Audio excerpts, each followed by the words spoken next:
They used to have some speakers come out and they were talking about MDRT, and they'd bring out these people who'd been, who were advisors from maybe America or Australia or England, and they were just really cool people and seemed very aspirational and good ideas that you could implement in your business. And so we started trying to find out what this MDRT thing was, because we just thought we didn't know what it was.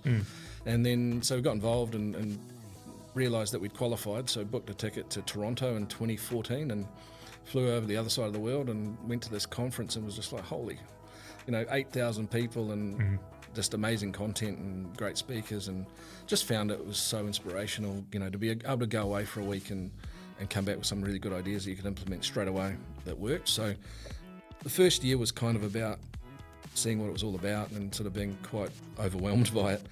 The first timer! Yeah, I know. Did they do that They had then? a huge thing when I went, and it was like we went through this tunnel, and it felt like there was so 1,000 full-on. people like cheering for you. Yeah.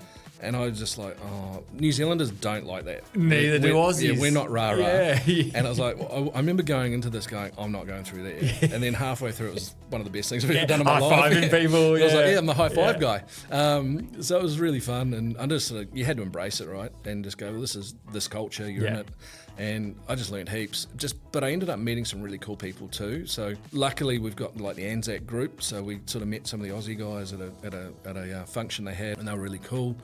And then sort of met a couple of Americans and Canadian people, and then it was like, oh, next year we sort of, chatting on text or whatever, and coming again next year. It's like, yeah, coming again next year. So you end up meeting up with them every year, and yeah, the content's really good with the main platform and the focus sessions, but it's also the catch-ups you have with these people, when we are sitting around having lunch or something, and there's sounds like a bad joke, but a Kiwi, an Aussie and a Canadian in a room, you start having some really cool conversations, and the amount of stuff we've been able to learn from other members around the world that we've been able to implement in various different businesses has been amazing, because you can do a lot of things where you skip the things that you don't want to do, the mistakes.